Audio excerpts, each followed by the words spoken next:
Este es un video resumen del artículo publicado en Intramed Diagnóstico del trastorno por atracón en la atención primaria. El trastorno por atracón es una enfermedad de la conducta alimentaria oficialmente incluido como una categoría específica en el manual DSM-5. Se lo considera muy subdiagnosticado y por lo tanto subtratado. Familiarizarse con sus criterios de diagnóstico podría facilitar su reconocimiento por parte de los profesionales de la salud, lo que hoy se considera una verdadera necesidad sanitaria. Para ello, todos los profesionales deberíamos preguntarnos en qué consiste, cómo definirlo basado en los criterios aceptados y en las evidencias científicas disponibles. El trastorno por atracón se caracteriza por episodios de grandes ingestas de alimentos con la sensación de pérdida del control inhibitorio de la conducta. Los pacientes refieren que no pueden evitarlo. Durante los episodios, los pacientes comen a gran velocidad, incluso sin una sensación específica de hambre, y en general solo se detienen cuando experimentan molestias somáticas.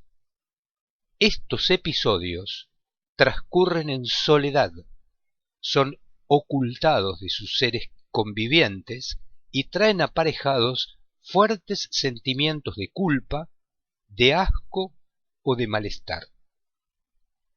El patrón recurrente de los episodios de atracones, al menos uno por semana durante 3 meses, es un criterio necesario para establecer el diagnóstico. A diferencia de otros trastornos alimentarios como la anorexia o la bulimia, las conductas compensatorias, como ingerir medicamentos vomitivos, laxantes o hacer ejercicio excesivo, no suelen aparecer en estos pacientes.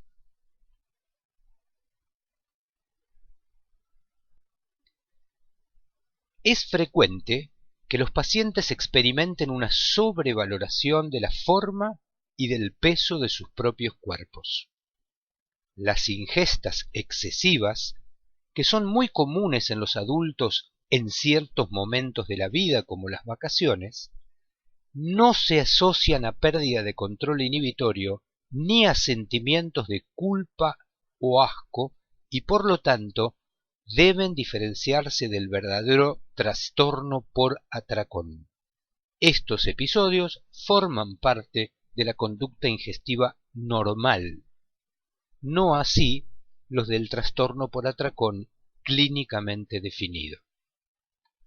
La frecuencia de los episodios es el parámetro que define la gravedad del trastorno.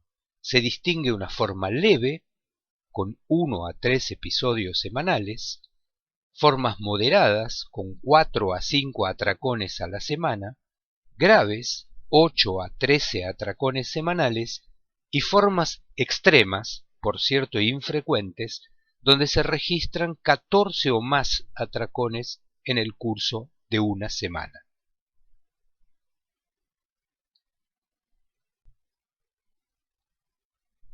¿Cuál es la epidemiología del trastorno por atracón? Es una de las enfermedades de la conducta alimentaria con mayor prevalencia. Se estima en 2.6%, hay estadísticas de la Organización Mundial de la Salud, frente a una prevalencia del 0.6% para la anorexia y del 1% para la bulimia, es decir, es mucho más frecuente que estas dos últimas. También hay que destacar que su prevalencia es mayor en las mujeres que en los varones, 3.5% frente a 2%.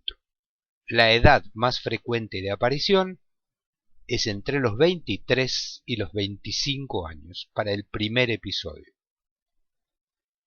Cuando comienza durante la adolescencia, es decir, es de aparición temprana, suele asociarse con aumento del riesgo de depresión, obesidad y consumo de drogas. Alrededor del 42% de los pacientes tienen obesidad y un 15% tiene un índice de masa corporal de 40, es decir, obesidad grave.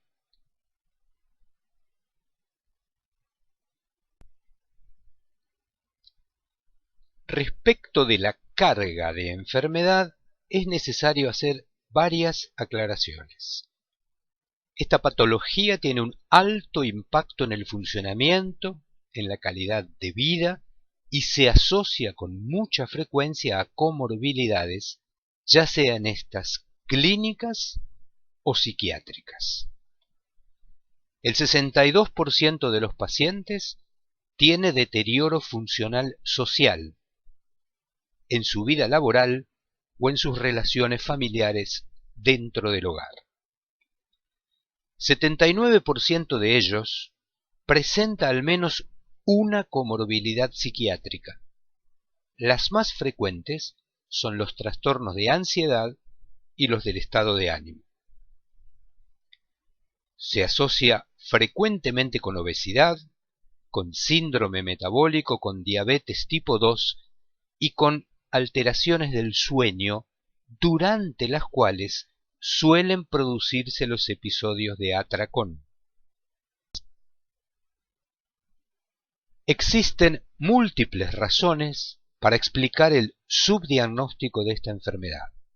Algunas proceden de los pacientes y otras de los médicos que los asisten. Hay estudios que muestran que solo el 3% de los pacientes había sido diagnosticado en los 12 meses previos, pese a presentar síntomas, y que entre los que sí habían sido diagnosticados, solo el 38% había recibido el tratamiento adecuado. Una gran cantidad de estos enfermos ignora que esto es una enfermedad que puede ser diagnosticada y que por lo tanto puede recibir tratamiento. Los sentimientos de culpa y de vergüenza que experimentan también disminuyen la posibilidad y la motivación para hacer una conducta con un profesional. Los enfermos tienen comportamientos de encubrimiento activo, esconden lo que les ocurre para que sus familiares, pero también sus médicos, no descubran su conducta. El estigma social, el miedo a decepcionar a sus seres queridos, se traduce en consultas enmascaradas. Por ejemplo, el motivo de la consulta es cómo hacer para perder peso o cómo tratar las comorbilidades asociadas como la hipertensión arterial, la diabetes o los trastornos del ánimo.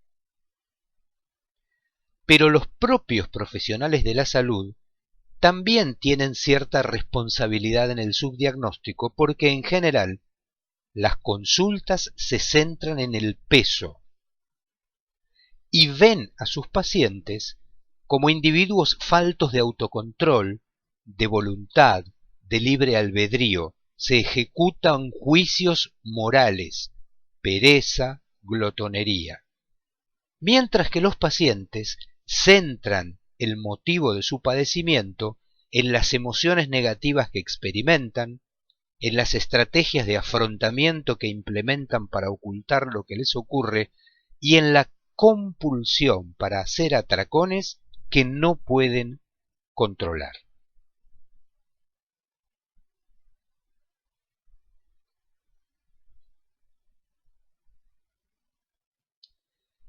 Quienes se interesen en leer el artículo completo podrán encontrarlo en nuestra página web www.intramed.net.